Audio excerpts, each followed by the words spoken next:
Assalamualaikum warahmatullahi wabarakatuh. Alhamdulillahirrabbilalamin. Alhamdulillahirabbil alamin. Wassalatu wassalamu ala Wassalatu asrafil wassalamu anbiya'i ala wal asrafil mursalin. anbiya'i wal mursalin. Sayyidina wa maulana Sayyidina wa Muhammadin wa maulana ala Muhammadin alihi wa wa ala sahbihi alihi ajma'in. wa sahbihi ajma'in. Bagaimana kabarnya anak-anak soleh Bagaimana dan solehah kabarnya semua? anak-anak soleh dan soleha semua?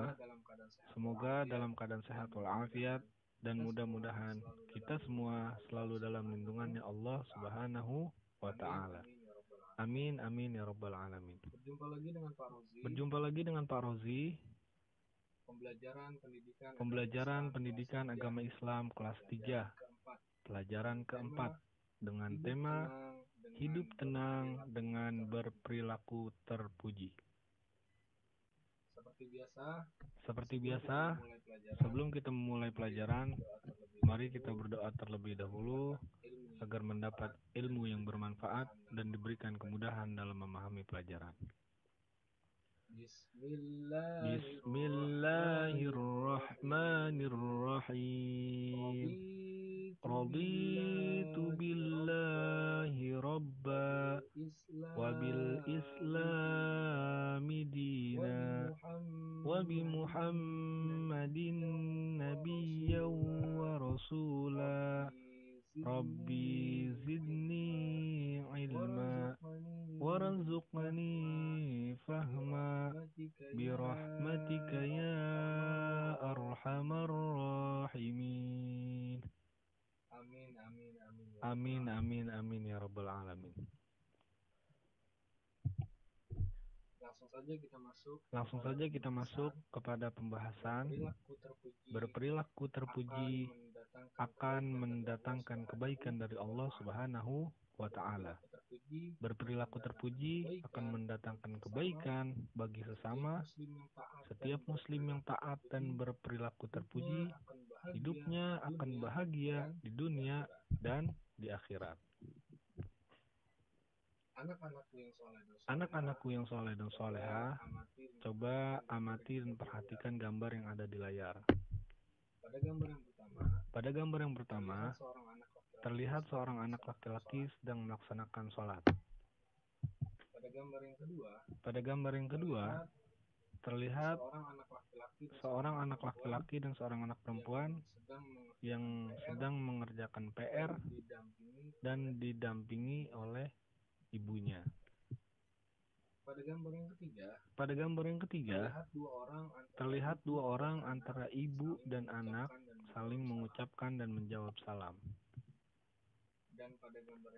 Dan pada gambar yang keempat, seorang anak laki-laki mempersilahkan duduk kepada ibu-ibu yang sudah tua renta. Masuk pembahasan yang pertama, yaitu tanggung jawab. Islam menganjurkan untuk selalu bertanggung jawab bagi umatnya, karena perbuatan kita akan dimintai pertanggungjawaban oleh Allah Subhanahu wa ta'ala. Tanggung jawab kepada Allah antara lain yaitu melaksanakan ibadah dengan sebaik-baiknya. Contohnya seperti sholat 5 waktu, mengaji, dan berbuat baik kepada sesama manusia dan alam sekitar. Tanggung jawab terhadap diri sendiri antara lain menjaga kesehatan dan giat belajar. Tanggung jawab terhadap orang tua antara lain berbakti, taat, patuh, dan bersikap santun. Lalu tanggung jawab terhadap lingkungan antara lain menjaga kebersihan lingkungan rumah, sekolah, dan alam sekitar. Nah, ini pengertiannya. Tanggung jawab artinya bersungguh-sungguh dalam melaksanakan tugas dan bersedia menerima akibat dari perbuatannya. Sekali lagi, tanggung jawab artinya bersungguh-sungguh dalam melaksanakan tugas dan bersedia menerima akibat dari perbuatannya. Itu adalah tanggung jawab. Allah Subhanahu wa ta'ala berfirman, Kullu nafsim bima kasabat rahina, yang artinya tiap-tiap diri individu bertanggung jawab atas apa yang telah diperbuatnya. Quran Surah Al-Mudaththir ayat 38. Ada juga sebuah hadis yang berbunyi artinya Nabi Muhammad SAW juga bersabda, dari Abdullah bin Umar radhiyallahu anhu, sesungguhnya Rasulullah SAW bersabda, setiap kamu adalah pemimpin dan akan dimintai pertanggungjawaban atas kepemimpinannya. Kepala negara yang memimpin manusia atau masyarakatnya akan dimintai pertanggungjawaban terhadap yang dipimpin. Suami itu pemimpin terhadap keluarganya dan dia akan dimintai pertanggungjawaban terhadap mereka. Istri adalah pemimpin atas rumah tangga, suami dan anaknya, dan dia akan dimintai pertanggungjawaban terhadap apa yang dipimpinnya. Hamba sahaya adalah pemimpin atas harta tuannya atau harta majikannya, dan dia akan dimintai pertanggungjawaban terhadap harta tuannya itu. Ketahuilah, setiap kamu itu pemimpin, dan setiap pemimpin akan dimintai pertanggungjawaban atas apa yang dipimpinnya. Hadis riwayat muttafaqun alaih. Hadis tersebut menunjukkan bahwa setiap orang memikul tanggung jawab. Oleh karena itu, Islam menganjurkan kepada umatnya untuk selalu bertanggung jawab. Karena apa? Karena perbuatan kita akan dimintai pertanggungjawaban oleh Allah Subhanahu wa Ta'ala. Bertanggung jawab adalah ciri orang yang beriman. Karena apa? Karena ia menyadari akibat baik dan buruk perbuatannya itu. Misalnya, seorang pelajar memiliki kewajiban belajar. Apabila dia belajar, maka dia telah menunjukkan tanggung jawabnya sebagai seorang pelajar.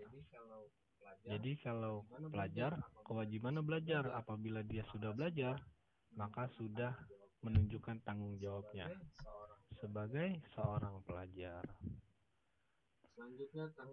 Selanjutnya, tanggung jawab manusia terbagi menjadi 5 macam. Apa saja? Pertama, tanggung jawab kepada Allah. Contohnya, melaksanakan ibadah dengan sebaik-baiknya dengan cara melaksanakan sholat 5 waktu, mengaji, dan berbuat baik kepada sesama manusia di alam sekitar. Tanggung jawab yang kedua yaitu kepada diri sendiri, antara lain menjaga kesehatan diri sendiri dan giat belajar. Yang ketiga, tanggung jawab kepada keluarga, antara lain berbakti, taat, patuh, dan bersikap santun kepada orang tua. Tanggung jawab yang keempat yaitu kepada masyarakat, antara lain menjaga kebersihan lingkungan rumah, sekolah, dan alam sekitar. Lalu yang terakhir, tanggung jawab kepada bangsa dan negara. Contohnya adalah dengan tepat membayar pajak. Ini semua adalah jenis-jenis tanggung jawab. Cara memiliki sikap tanggung jawab. Yang pertama, tidak menghindari tanggung jawab yang dibebankan kepada dirinya. Yang kedua, berusaha segera mengerjakan sesuatu yang telah menjadi tanggung jawabnya. Yang ketiga, mengerjakan perbuatan yang menjadi tanggung jawabnya dengan penuh keikhlasan. Yang keempat, tidak melempar tanggung jawab kepada orang lain. Manfaat memiliki sikap tanggung jawab. Apa saja manfaatnya? 1. Pekerjaan menjadi lebih cepat selesai. Manfaat yang kedua, menjadikan pribadi yang disiplin dan dapat dipercaya oleh orang lain. Manfaat yang ketiga akan disenangi oleh Allah Subhanahu wa taala dan juga orang lain. Itu adalah beberapa manfaat memiliki sikap tanggung jawab. Seperti biasa,